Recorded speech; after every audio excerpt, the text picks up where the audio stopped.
Sarah Martinez had always been called the big girl in her family, not because of her weight, but because she was the one who handled everything when life got complicated.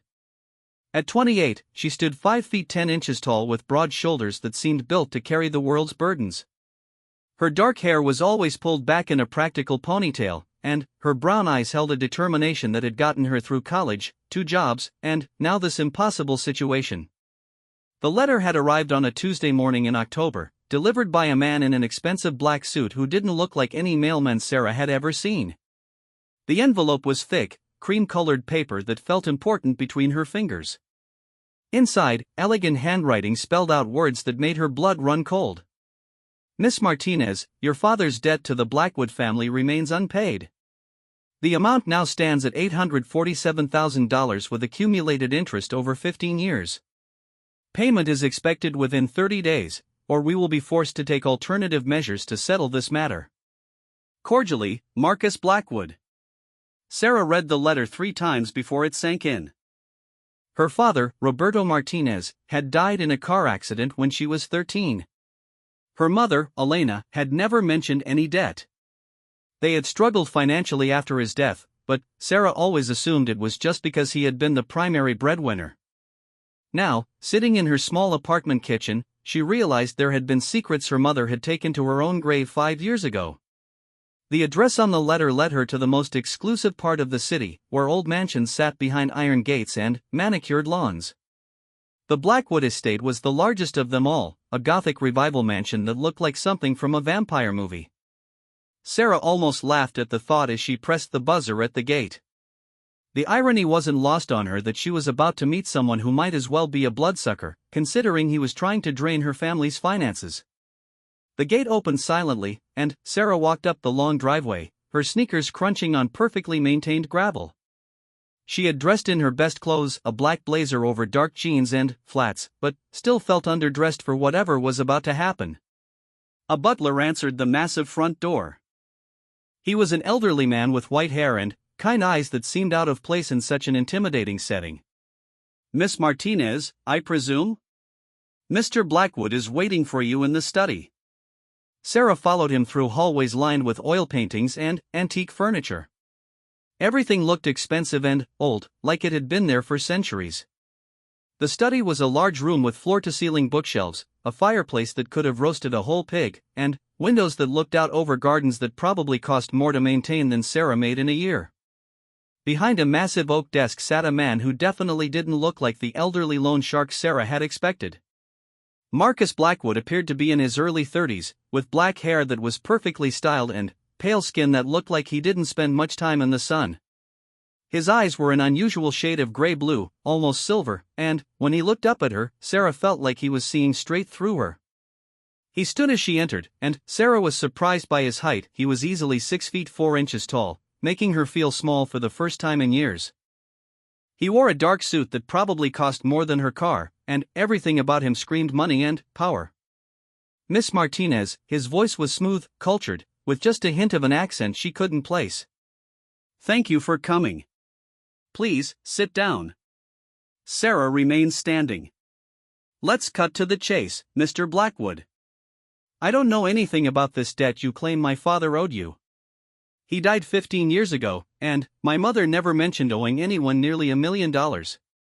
Marcus smiled, and Sarah noticed his teeth were very white and perfectly straight. Your father borrowed money from my family's business to start his construction company. The loan was legitimate, properly documented, and witnessed. When he died, the debt transferred to his estate, which means it's now your responsibility as his only surviving heir.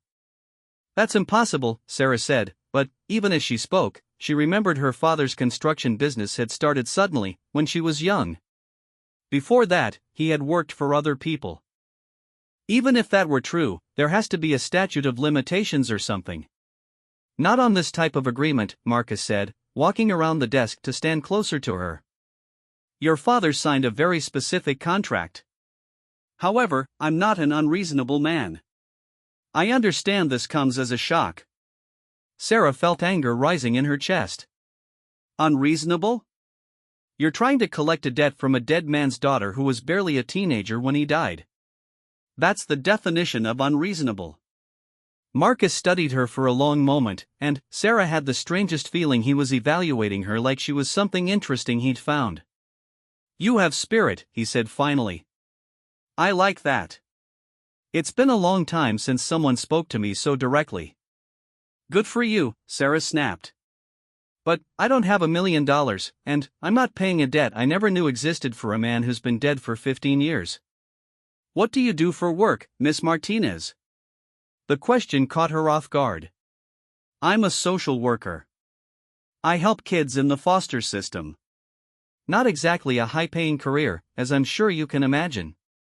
Something flickered across Marcus's face. Was it surprise? Interest? Sarah couldn't tell. "A social worker," he repeated. "You help children." "Yes, and, before you ask, no, I can't just quit and get a better paying job to pay off this alleged debt. Those kids need advocates, and there aren't enough people willing to do the work." Marcus walked to the window and stood looking out at his gardens. "Your father was a good man," he said suddenly. "He worked hard, treated his employees well. When he borrowed the money, he was determined to build something that would provide for his family for generations. Then, why didn't he pay you back?" "He was planning to. The business was just starting to turn a real profit when he died." Marcus turned back to face her. "Your mother came to see me after the funeral. She was distraught. I told her the debt could wait." "Wait 15 years? I was hoping she might remarry someone with means, or that you might grow up to be in a better financial position." Neither happened. Sarah felt like she was in some kind of alternate reality. "So what happens now? You take my apartment? Garnish my wages? What exactly does alternative measures mean?" Marcus was quiet for so long that Sarah wondered if he'd heard her. When he finally spoke, his voice was different, softer somehow. "There is another option. I'm listening. In the old days, when someone couldn't pay a debt, they could work it off through service." Sarah's stomach dropped. "Are you talking about indentured servitude?" "Because that's illegal, and I'm not nothing illegal," Marcus interrupted. "Nothing you wouldn't be free to walk away from at any time. I'm talking about a job." "What kind of job?" Marcus sat back down behind his desk and folded his hands. "I live alone in this house except for my staff. I work unusual hours and keep to myself. What I need is someone to keep me company occasionally. Share dinner, perhaps watch a movie, engage in conversation. Think of it as being a companion." Sarah stared at him. "You want me to be your friend? For hire?" "Something like that. That's the weirdest thing I've ever heard." Marcus smiled again, and this time it seemed more genuine. "I've been told I'm eccentric." Sarah's mind was racing.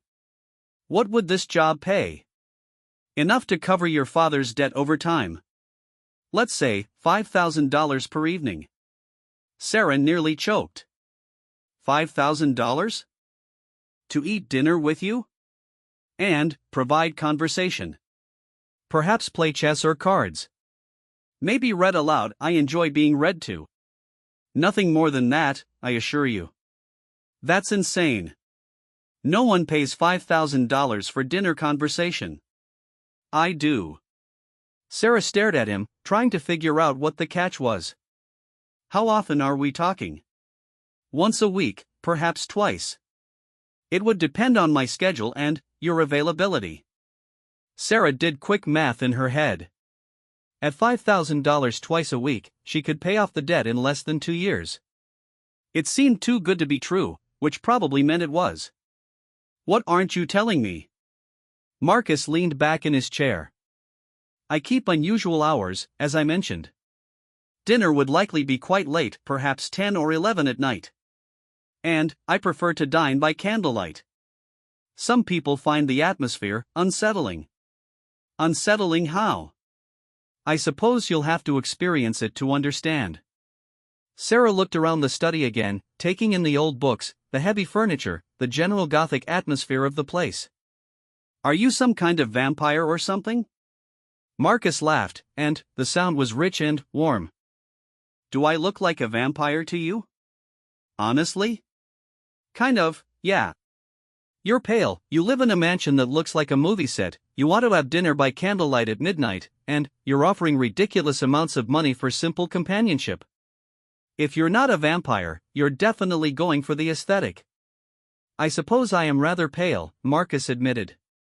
I don't get out in the sun much. So what's your deal? Are you agoraphobic? Some kind of recluse? I have a rare medical condition that makes it difficult for me to be around most people for extended periods. Let's call it a sensitivity to crowds. Sarah wasn't buying it, but she wasn't sure it mattered.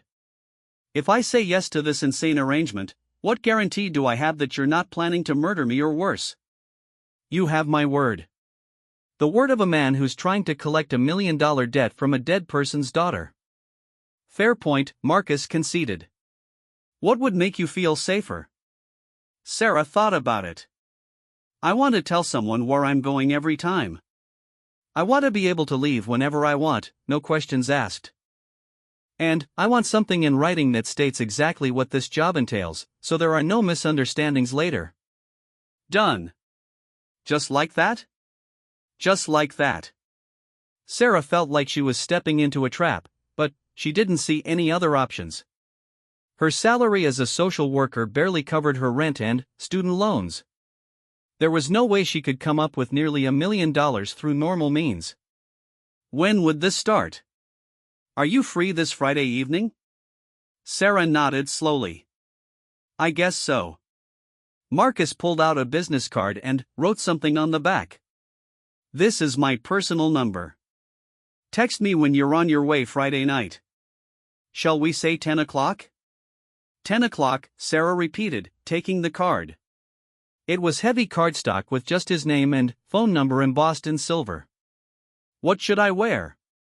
Whatever makes you comfortable.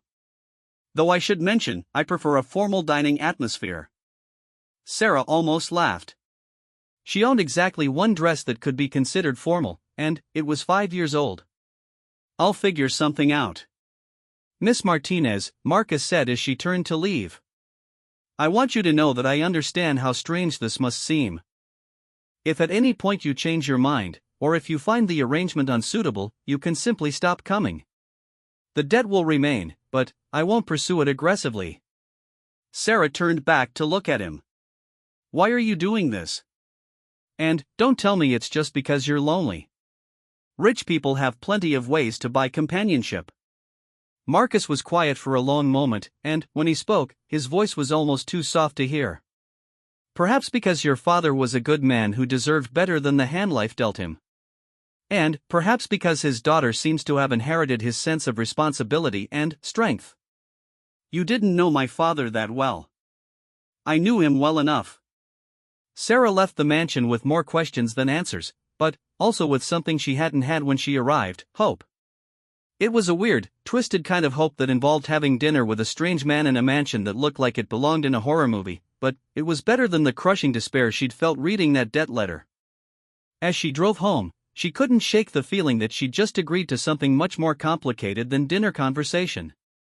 There had been something about Marcus Blackwood that didn't quite add up, the way he moved like he was floating, the way his eyes seemed to glow in the right light, the way he spoke like someone from another time period. But $5,000 for a few hours of conversation was too good to pass up, even if her dinner companion might be the strangest man she'd ever met. Sarah just hoped she wasn't about to become the protagonist in one of those cautionary tales about deals that were too good to be true. Friday was only 3 days away. She had that long to figure out what she'd gotten herself into, and, more importantly, what she was going to wear to dinner with someone who might actually be a vampire. The thought should have terrified her. Instead, Sarah found herself oddly excited. Her life had been pretty predictable lately: work, bills, sleep, repeat. Maybe it was time for something unpredictable, even if it came with risks she couldn't quite identify yet. After all, how dangerous could dinner be? Sarah spent the next 3 days in a state of nervous anticipation that she'd never experienced before. She found herself distracted at work, thinking about Marcus Blackwood's unusual offer instead of focusing on her caseload of foster children. Her supervisor, Janet Morrison, noticed her distraction during their Thursday afternoon meeting. "Sarah, you seem a million miles away," Janet said, closing the file they'd been discussing. "Everything okay at home?" Sarah almost laughed at the irony. "Just some family financial stuff. Nothing I can't handle. You know you can talk to me if you need to, right? Sometimes these cases get to us more than we realize." If only it were that simple, Sarah thought. "Thanks, Janet. I'm fine, really." But she wasn't fine. She was about to have dinner with a man who had essentially told her she owed him $1 million, and she had no idea what she was walking into. The rational part of her brain kept screaming that this was a terrible idea, while another part, a part she didn't recognize, was curious about Marcus Blackwood and his strange proposition. Friday morning brought a new complication. Sarah stood in front of her closet, staring at her limited wardrobe options. Her one formal dress was a simple black number she'd bought for her college graduation 5 years ago. It still fit, barely, but it felt wrong for whatever this evening was supposed to be. On her lunch break, she did something she'd never done before. She went shopping for an expensive dress she couldn't afford. The boutique downtown was the kind of place she usually walked past quickly, intimidated by the mannequins in the window wearing outfits that cost more than her monthly rent. The saleswoman, a perfectly put-together blonde named Ashley, looked Sarah up and down with the kind of assessment that made her want to turn around and leave immediately. "I need something for dinner," Sarah said, feeling foolish. "Somewhere formal." "What's your budget?"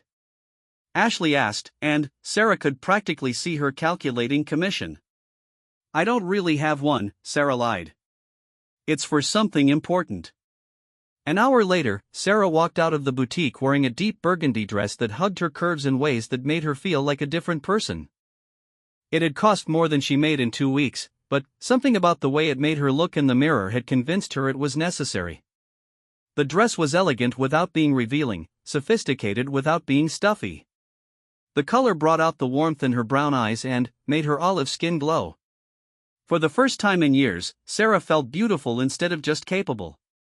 She spent the rest of the afternoon trying not to think about what she was doing, focusing instead on case notes and return phone calls. But, as the sun began to set, her nervous energy became impossible to ignore. At 9:30, Sarah stood in front of her bathroom mirror, applying lipstick with hands that were definitely not steady. The woman looking back at her didn't look like Sarah Martinez, social worker and responsible oldest daughter. This woman looked like someone who might actually belong at a candlelit dinner in a Gothic mansion. The drive to the Blackwood estate felt both too long and too short. Sarah's phone buzzed with a text as she pulled through the gates. "The front door is open. Come straight to the dining room, down the main hall, third door on the right." Sarah parked in the circular driveway, took a deep breath, and walked to the front door. True to his word, it opened at her touch. The house was dimmer than it had been during her first visit, lit mainly by what appeared to be actual candles rather than electric lights. She found the dining room easily enough, and stopped in the doorway to stare. If she had thought the house looked like a movie set before, this room took that impression to an entirely new level. The dining room was large but intimate, dominated by a table that could have seated 12 but was set for only 2. Candles of varying heights covered every available surface, casting dancing shadows on the dark wood paneling and heavy curtains. The table itself was set with china and crystal that looked genuinely antique, and the silverware gleamed in the candlelight. Marcus stood at the far end of the room, near a sideboard laden with covered dishes. He had changed from the business suit she'd seen him in before into something that looked like it belonged in a period drama, a white shirt with a high collar, dark vest, and jacket that emphasized his tall frame. "Miss Martinez," he said, moving toward her with that same fluid grace she remembered. "You look lovely." "Thank you," Sarah said, suddenly self-conscious. "This is quite a setup. I told you I preferred formal dining. Please, sit down." Marcus held out the chair at one end of the table, and Sarah sat down, trying not to feel like she was playing a role in someone else's fantasy. The whole situation felt surreal, the candlelight, the formal clothes, the man who moved like he was from another century. Would you like wine? Marcus asked, already reaching for a bottle that looked expensive. Just water, thanks. I'm driving. Marcus paused. Of course. Though I should mention, if you ever prefer to stay the night rather than drive home late, there are guest rooms available. Sarah nearly choked on the water she'd just sipped. Stay the night? Simply as a convenience, Marcus said quickly. Some of our future dinners may run quite late, and I wouldn't want you driving when you're tired. Future dinners? I'm optimistic about our arrangement. Marcus served the first course, some kind of soup that smelled incredible, and took his seat at the opposite end of the table. The distance felt both appropriate and isolating. So, Sarah said, taking a spoonful of what turned out to be the best butternut squash soup she'd ever tasted. Tell me about this medical condition of yours. Straight to the point. I appreciate that. Marcus smiled, but he didn't eat any of his soup.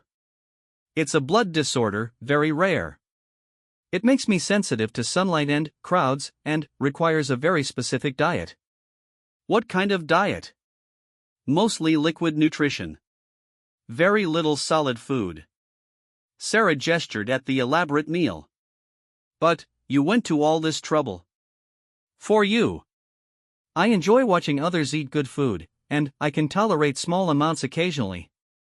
It was a plausible explanation, but something about it felt incomplete. Sarah decided to push a little. After my father died and before my mother got back on her feet. It was only for about 6 months, but it was long enough to see how broken the system is. That must have been difficult. It was. But it also showed me how much difference one person can make when they actually care about what happens to these kids. Marcus leaned forward slightly, his unusual eyes reflecting the candlelight. You sound passionate about it. I am. These kids don't have anyone else advocating for them. Their parents are gone or can't take care of them, and they're shuffled between homes and social workers who are overworked and underpaid. Someone has to fight for them. Even when it means you can barely make ends meet yourself? Sarah felt her cheeks warm. How do you know about my finances? You told me you couldn't afford to pay the debt. I assumed that meant money was tight. Right. More than once.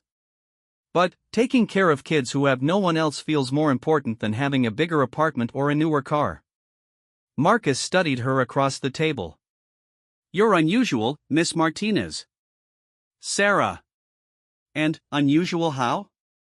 Most people prioritize their own comfort above the welfare of strangers. Maybe you don't know the right people. Marcus smiled at that, and Sarah caught another glimpse of those perfectly white teeth. Perhaps not. The second course was some kind of chicken dish that was even better than the soup, and Sarah found herself relaxing despite the strangeness of the situation. Though profit isn't always the primary motivation. What is, then? Marcus was quiet for a moment, and Sarah had the impression he was choosing his words carefully. Security. Independence. The ability to live according to one's own rules rather than society's expectations. That wasn't so hard. But something in his expression made Sarah wonder if he was telling the truth. There was a weight in his eyes that seemed to speak of experiences far beyond 34 years. Dessert was chocolate mousse that was so good it should have been illegal, and, by the time they finished, Sarah realized she'd been at the house for over 3 hours. The time had passed more quickly than she'd expected, and more enjoyably than she'd thought possible. This has been lovely, she said as Marcus walked her to the front door. I'm just saying that normal people don't live like this. And, what if I'm not normal? The way his eyes had reflected the flames like an animal's might. The way he'd barely touched his food while encouraging her to eat. The way the candlelight had seemed to bend around him, making him appear almost ethereal. And, then, there was the house itself, too large, too quiet, too perfectly maintained. She hadn't seen or heard any staff, despite Marcus mentioning them. It was as if the house existed in its own bubble, separate from the normal world. Sarah pulled into her apartment complex parking lot and sat in her car for a few minutes, trying to process what had just happened. She had agreed to have dinner with a stranger to pay off a debt she'd never heard of, and somehow it had turned into one of the most interesting evenings she'd had in years. But interesting didn't mean safe. And, as much as she'd enjoyed Marcus's company, there was something about him that set off every instinct she'd developed working with people who weren't what they seemed. The problem was, she needed the money. $5,000 for one evening was more than she made in 2 months at her regular job. If she could do this twice a week for a couple of years, she could pay off the debt and maybe even have enough left over to make a real difference in her life. And if Marcus Blackwood was hiding something, well, wasn't everyone hiding something? Sarah's phone buzzed with a text message. It was from Marcus. Thank you again for a wonderful evening. I've transferred tonight's payment to your account. Sweet dreams. Sarah checked her banking app and nearly dropped her phone. $5,000 had indeed been deposited into her checking account. It was more money than she'd ever seen in one place, and it was hers for nothing more than eating dinner and having conversation. Whatever Marcus Blackwood was hiding, it was apparently worth keeping her around to find out. As Sarah got ready for bed, she caught herself humming something she hadn't done in months.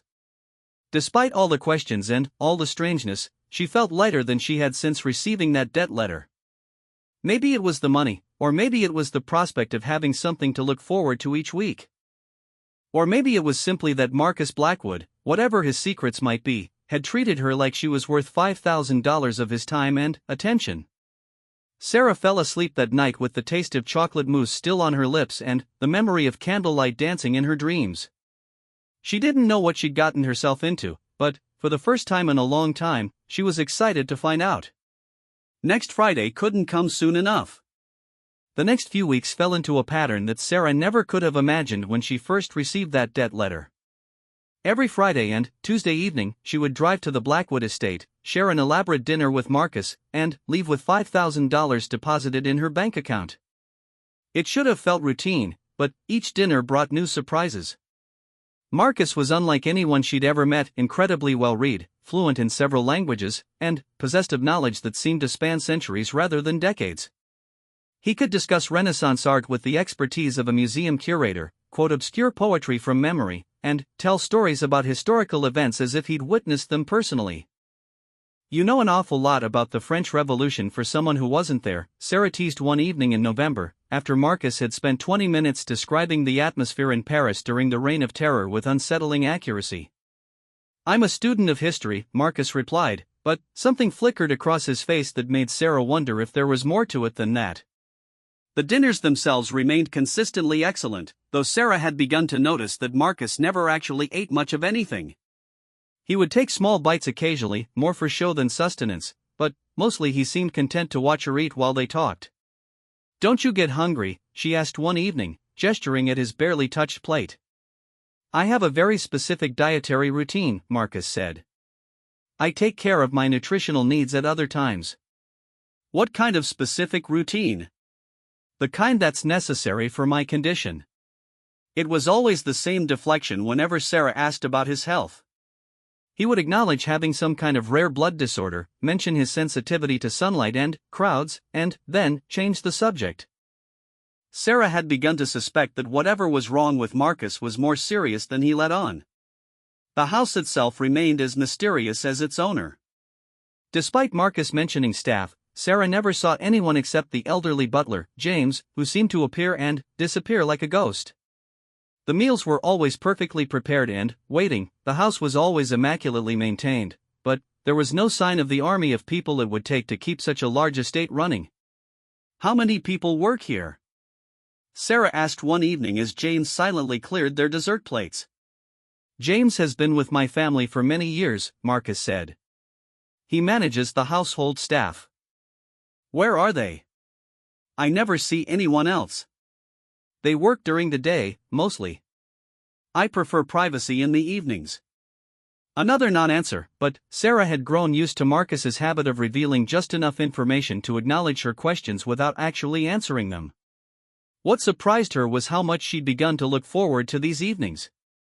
The money was certainly motivation enough to continue, but Sarah found herself thinking about Marcus at odd times during the day. She wondered what he did during the long hours when she wasn't there, how he filled his time in that enormous house. "Don't you get lonely?" she asked one evening in December, during their 8th dinner together. Marcus was quiet for a long time, swirling wine in his glass without drinking it. "I've grown accustomed to solitude. That's not the same thing as not being lonely." "No, it isn't." "So you are lonely?" Marcus looked at her across the candlelit table, and Sarah saw something vulnerable in his expression that she'd never seen before. "Less so recently." The comment made Sarah's heart do something complicated in her chest. She'd been trying to keep their relationship strictly business, but it was becoming harder to ignore the fact that she genuinely enjoyed Marcus's company. He was intelligent, funny when he wanted to be, and surprisingly considerate. He remembered details about her work, asked thoughtful questions about her cases, and seemed genuinely interested in her opinions on everything from literature to politics. "Marcus," she said carefully, "what happens when the debt is paid off?" It was a question she'd been avoiding, partly because the math was depressing. At their current rate, it would take nearly 2 years to pay off what her father allegedly owed.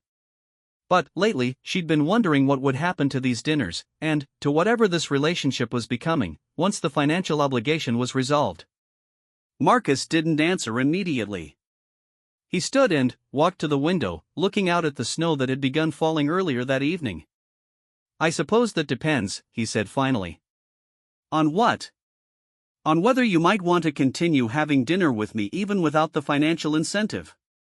Sarah felt her pulse quicken. "Are you asking if I like you?" Marcus turned to face her, and, in the candlelight, his pale skin seemed almost luminescent. "I suppose I am." "I do like you," Sarah admitted. "You're strange and mysterious and you live like someone from another century, but I like you." Marcus smiled, and Sarah caught another glimpse of those perfectly white teeth. "Strange and mysterious."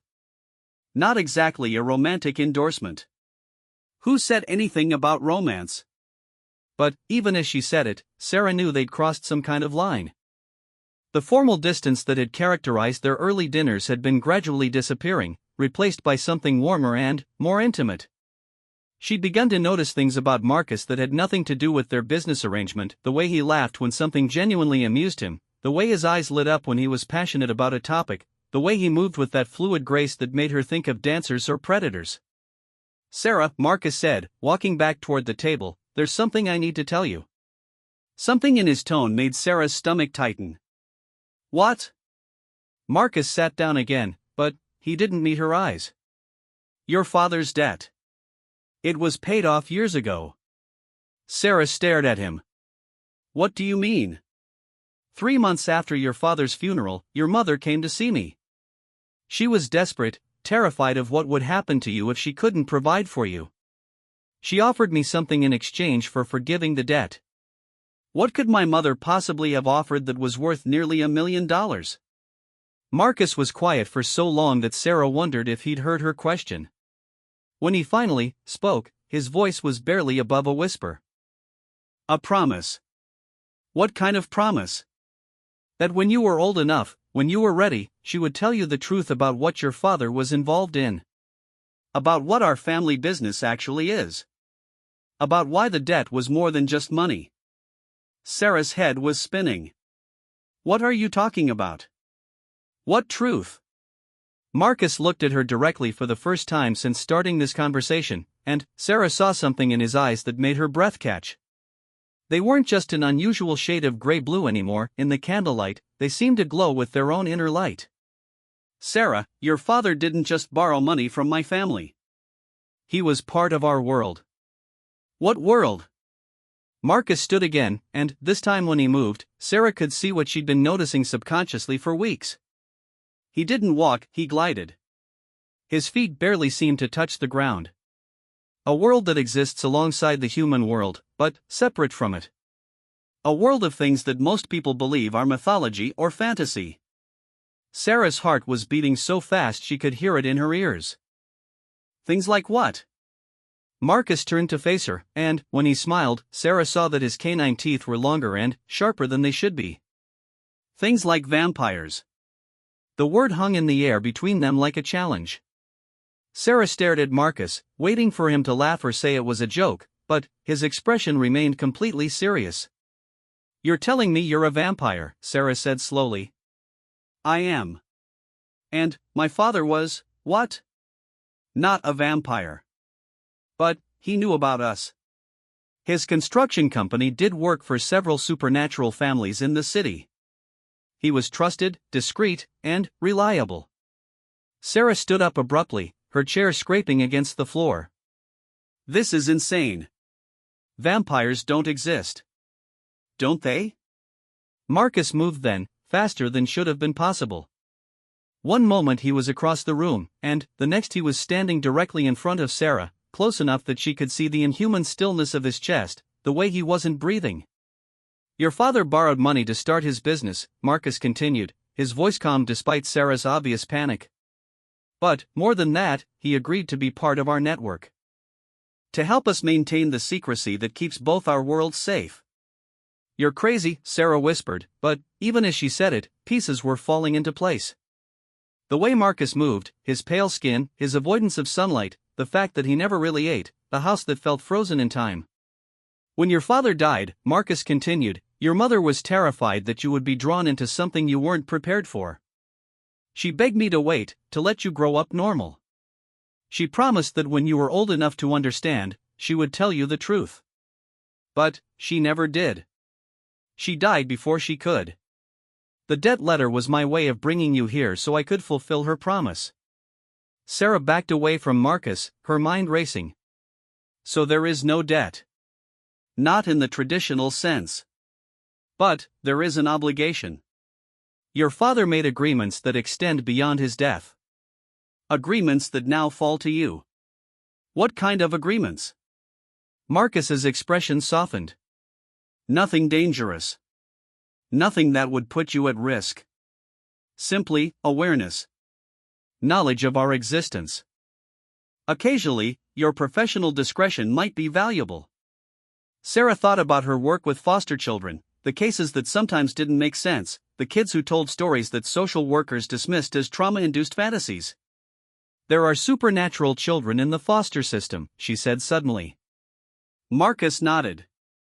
"More than you might think. Children of mixed heritage, young werewolves whose families have been killed, vampire children whose makers abandoned them. They need advocates who understand what they are. And you want me to be that advocate. I want you to be yourself. But, with the knowledge to help when help is needed." Sarah slumped back into her chair, overwhelmed. "This is too much. I know. Are you going to bite me or something?" Marcus laughed, and the sound was warm and entirely human. "Not unless you ask me to. And, even then, probably not. I don't typically bite people I care about." "You care about me?" Marcus sat down across from her again, and, when he spoke, his voice was gentle. "Sarah, I've been alive for over 300 years. In all that time, I've rarely met someone who made me remember what it felt like to be human. These past few weeks, having dinner with you, talking with you, it's been the closest I've felt to alive in decades." Sarah stared at him. 300 years? Give or take a decade. But, you look. Vampires don't age once we're turned. I was 34 when it happened, in 1724. Sarah did quick math in her head. That makes you 302. Approximately. Jesus. They sat in silence for several minutes, the candlelight flickering between them. Sarah's mind was reeling, but underneath the shock and disbelief, there was something else. Relief, maybe. All the pieces that hadn't quite fit were finally making sense. "So what happens now?" she asked finally. "Now you decide what you want to do with this information. What are my options?" Marcus leaned forward slightly. "You can walk away. I can arrange for your memories of this conversation to be modified, and you can go back to your normal life. The debt story will simply fade away. Or you can stay. Learn more about our world. Help the children who need someone who understands. Continue having dinner with a vampire who's grown rather fond of your company.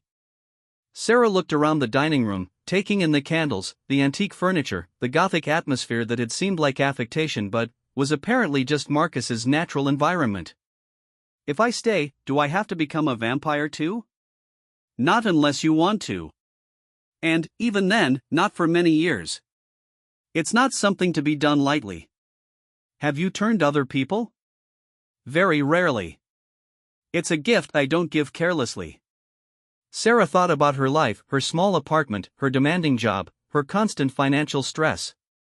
Then, she thought about the children she worked with, the cases that had never quite made sense, the opportunity to actually make a difference in ways she'd never imagined. "The money you've been paying me," she said. That was real? Very real. Consider it back pay for the years your family should have been compensated for your father's services. And, if I decide to stay, to help, would that continue? Marcus smiled. Sarah, if you decide to stay, money will be the least of your concerns. Our world takes care of its own.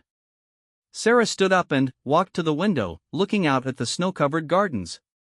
Everything looked the same as it had an hour ago, but she felt like she was seeing the world through completely different eyes. "I need time to think about this," she said. "Of course. Take all the time you need." Sarah turned back to face Marcus, who was watching her with an expression of patient hope. "But, I have one more question." "Ask." "When you said I owed you nothing but dinner, did you mean that literally?" Marcus's smile was warm and genuine. "I meant that I was hoping you might choose to have dinner with me because you wanted to, not because you felt obligated to." "And, now?" "Now I'm hoping even more fervently that you'll choose to stay." Sarah walked back to the table and picked up her purse. At the doorway, she turned back to look at Marcus one more time. In the candlelight, with his pale skin and timeless features, he looked exactly like what he was, a creature from another world, ancient and powerful and utterly inhuman. But he also looked lonely. And kind. And like someone who had been waiting a very long time for the right person to share his strange, solitary existence. "I'll call you tomorrow," Sarah said. "I'll be waiting." As Sarah drove home through the falling snow, she realized she'd already made her decision. Not about becoming a vampire, that was still too overwhelming to consider, but about staying, about learning, about becoming part of something larger than her small, predictable life. The debt she'd never really owed had led her to a world she'd never known existed. And, in that world, there was work to be done, children to help, and a 300-year-old vampire who made her feel like the most interesting person alive. It wasn't the life she'd planned, but it was the life she wanted. Sarah's phone buzzed with a text message from Marcus as she pulled into her apartment complex. "Whatever you decide, thank you for the most wonderful weeks I've had in longer than I can remember. You owe me nothing, Sarah Martinez. But, I hope you'll choose to give me everything anyway." Sarah smiled as she typed back her response. "See you Friday." "And, Marcus?" "Next time, I'm picking the wine." The snow continued to fall as Sarah walked up to her apartment, but she felt warmer than she had in years. Tomorrow she would start learning about a world she'd never imagined. Tonight, she was just a woman who'd had dinner with a vampire and lived to tell about it. Not that she'd be telling anyone. Some secrets, she was beginning to understand, were worth keeping. Even if they came with fangs and an eternity of candlelit dinners.